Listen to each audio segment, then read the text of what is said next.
All right, sorry, your job is to represent the public, the people who elect you. Start doing your job. If you don't like it, clear off. Simple. Angela Rayner entered the studio for a standard news debate until a startling turn of events occurred. The public audience confronted her through an unfavorable public review that refused to tolerate evasive politician tactics and brief responses. The boiling frustration caused Rayner to reveal all her defenses. I'd like to actually ask the members of Parliament that are present on the panel what part of democracy they don't actually understand. All right, well, Parliament had a ballot, did it not, in order to have the referendum. They voted 6-1 to have the ballot. You took that ballot, you took the chance, we had the referendum, you didn't get the answer that you wanted. The BBC's Question Time featured an audience that filed the available space to challenge political figures because they wanted truthful answers. The confident Rayner took her position to defend the choices made by Labour. The tension in the room suddenly disappeared when this particular moment occurred. A discontented audience member stood to ask Rayner a piercing question, which lucidly stated, "What part of democracy do you not understand?" The air in the room shifted. The unexpected statement functioned as a formal challenge against public representation from a person who identified as the people's representative, and it hit hard. And it hit hard. And now you want to turn it round. I didn't vote for the last government. Can I have a ballot? Can I answer your question? I mean, what I was saying, and my clarity is that I'm not saying and I'm not suggesting we ignore the vote. Took over the room for a short time after that. Rayner reacted with surprise when she tried to dismiss the question by laughing while moving in her seat. At that point, the audience members had already decided their position. The appreciation that followed was a mixture of positive affirmation and angry validation, along with supportive acknowledgement. She altered the dialogue and offered alternative information to shift public attention from this matter, but it didn't work. Particular the circumstances that we're in, but donations for gifts and hospitality and, monetary donations have been a feature of our politics for a very long time. People can look it up and can see what people have had donations for, and the transparency is really important. But you're saying to people, basically, suck this up, we're going to carry on doing it. The audience saw through it. Both listeners and observers noticed Rayner's reactions during her response. At that instant, the public perceived her credibility levels suffered a serious downturn. The interview showed more about her lack of leadership, strength than her ability to lead, because she appeared as another politician navigating an ever-deteriorating defense. Angela Rayner established her political brand through her constant emphasis of being an average person who comes from a working-class family. The public never fails to observe her repeated references about coming from working-class origins through her people. Centric Stance Labour presents itself as an advocate for fair treatment and justice to British working people. Well, Angela Rayner, thanks very much for being with us this morning. During the election campaign, and then outside Downing Street, Keir Starmer said time and again, we will return politics to the service of the people. What part of returning politics to the service of the people involves accepting free outfits? Well, first of all, MPs have accepted donations. Her carefully crafted image as one of the people collapses during moments when she faces direct questioning about important matters. Rayner repeatedly faces questions about working person definitions ever since her first appearance in Parliament. Simple, right? Rayner reveals her true stance on this issue by admitting it is more complicated than expected. During her responses, she fumbles her way while providing ambiguous statements about fairness and opportunities before providing any concrete answer. The main issue emerges because Labour identifies itself with working-class advocacy. Since their deputy leader fails to define who those working people are, how can she possibly represent them? For my holiday in New York, but as friends do, a friend allowed me to stay. I often allow people to stay at mine. But what I felt, and I went beyond the rules, is because that person had donated to my deputy leadership, who happens to be a friend, but is a politician in their own right, I felt I should declare it, and I did declare it. But you were accepting accommodation from a wealthy Labour donor, whether they were a friend or not. What part of that do you think looks acceptable to people watching this morning? I think the important thing is, somebody allowed me to stay at their apartment for a few days. I decided to declare that because that person is... This isn't just embarrassing. It's revealing UK citizens today fight against rising life costs and both job instability and higher tax expenses. Working class individuals understand their situation day by day, through their life experiences rather, than needing an explanation. Such people understand firsthand what it feels like to work because they experience it, but Rayner, she talks about it, she brands herself around it, her real answers vanish during critical moments that says everything. Rayner struggles to explain what working people are while representing a wider pattern of labor distancing itself from its voter base. Take taxes, for example. For numerous years, Labor has launched attacks against conservative policies, which it claims cause hardship for working-class populations during a parliamentary discussion regarding tax policies. Rayner did not present clear responses to the questions. I don't think that's unusual. People do, stay at other people's apartments. I think it was right and proper that the people could see that relationship and could see that I'd use that apartment. And I think that's the important thing for me, is people need to know where those donations are coming from. But one thing that's emerged in the Sunday Times this morning is you went to New York with someone who was then another Labour MP, Sam Tarry.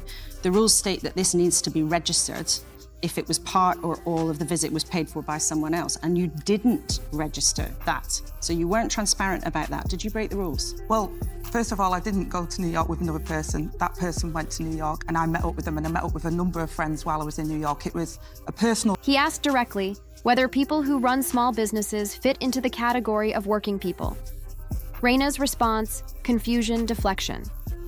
Dodging the 5 million small business owners in the United Kingdom, refused explanation from her to determine their working class status. Her response began with political accusations which targeted the Tory party due to their economic difficulty. As the audience detected the falseness behind what she presented. Each time she avoided a direct response, it became evident that the self-proclaimed worker champion Labour Party really didn't grasp the struggle of the people she claimed to represent. The situation worsens from this point forward, and Python develops more severe issues than ever before, since they face both escalating prices and higher taxation, along with restrictive regulatory barriers. The people Labour seeks to help continue to face disadvantage from their policies. Hi, I'm Emily Carver. Now, in a recent car crash interview, the Deputy Prime Minister and Housing Minister, Angela Rayner, made glaring contradictions in her party's housing and immigration policies. Now, it would appear Labour's approach to these rather important issues is not just misguided, it's downright dangerous for Britain's future. The housing crisis that isn't, or is it? Well, Rayner began by highlighting a housing crisis only to perform an astonishing U-turn just moments later, claiming suddenly there is plenty of housing already. Okay. Rayner displayed poor clarity regarding tax matters, and her inadequate behavior became more than a simple mistake. It was a red flag. What audience does Labour consider when forming policies, since small business owners do not fall within their working class? Definition. The Labour Party continues to face additional problems. Beyond its tax policy confusion throughout regions where Labour Party public support waned, they launched actions to prevent democratic processes from occurring. We're in a housing crisis or swimming in surplus properties. So let's consider the numbers for a moment. Okay, so Labour plans to build 1.5 million new homes over the course of this parliament. Fine. A rather ambitious target that no one in the industry believes they can achieve, but it's good to aim high. The Labour Party suddenly withdrew electoral procedures from districts where Reform UK was anticipated to secure wins. The Labour Party stripped democracy from 5 million voters when they refused to conduct elections. The actions stood beyond the realm of governmental procedures. Since it functioned as a deliberate political tactic, Labour detected growing competition. So rather than compete democratically, the party chose to remove democratic elections. People basically suck this up. We're going to carry on doing it because it's been like this forever. I'm not saying that. I get that people are angry, and I get that people are upset. But you're not going to change the rules. I think that the transparency is there so people can see that. Now, if there is a national debate about how we fund politics and how we do that, that's another, and I hear that people are frustrated with that, but we have a system at the moment that says if you get donations, that has to be declared and the rules have to apply to everybody. And I think that is correct so that people can see where you've had donations. People were outraged. Rayner gave a weak response after being confronted about this issue. The evidence showed that Labour Party prevented elections to maintain power. The choices made by Labour Party leadership have provoked widespread opposition. In the domain of housing across the nation, thousands of working-class citizens battled to obtain affordable houses, yet Labour adopted a policy which gave housing priority to migrants through council services. Let that sink in, British families who worked diligently and paid taxes patiently.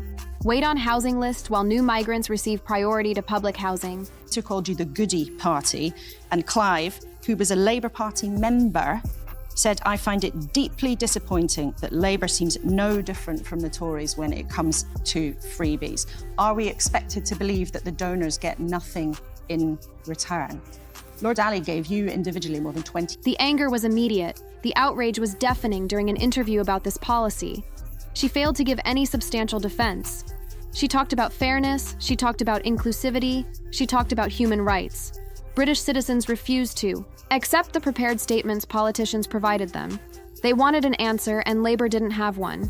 The collapse of Angela Rayner as Labour deputy leader takes place both inside the halls of Parliament and across national news broadcasts throughout. Multiple television interviews she faces opposition because she lacks defined policies, which leads to public exposure of her contradictory statements. People.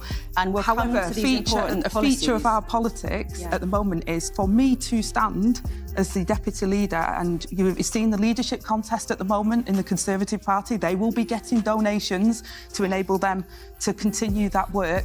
That is a feature at the moment of our politics. That's why transparency is really important. But Lord Ali, During her BBC interview with Laura Seaberg, the British audience experienced one of her most painful moments. Rayner failed to anticipate how intensely she would face examination during the interview. During the interview, she had several wrong steps. That made Labour supporters uncomfortable when she made an open contradiction. The issue extended past one bad interview because her performance demonstrated consistent problems. Rayner has repeatedly shown difficulty when Channel 4 and Sky News ask challenging questions regarding her leadership strategies and policies. A serious political debate is too much for her. Thus, she would fail running the country, but they stayed in that apartment. Sam Tarry, who used to be a Labour MP, stayed in that apartment and you didn't declare it. Did you break the rules? I don't believe I broke any rules. I had the use of the apartment. the public image of Angela Rayner faces an imminent collapse. The former Labour working-class champion now reveals to the world that she lacks understanding of common folk under the leadership of Rayner. Labour continues to lose support from core voters. Because it combines botched news interview visi with the suppression of elections, plus the preference of migrants over British citizens. People are noticing the public is moving in the opposite direction from her. The recent events demonstrate that Labour faces a critical turning point beyond its current unfavourable week. Doubly privileged access. I think a lot of people would imagine that's the kind of thing you would have been absolutely kicking off about if you had still been in opposition. Who signed off Lord Ali getting a pass? Well, I don't know, and I didn't see Lord Ali in that period, so I don't know about that. I didn't see him in Parliament, I didn't see him in Number 10. I've been getting on with the job, and I don't know about who gave him a pass or not, but it certainly wasn't because of any donations that he'd given to me. I think the issue here is some people see a double standard because for several years, the Labour Party Each public appearance and evaded question followed by exposed inconsistencies makes Angela Rayner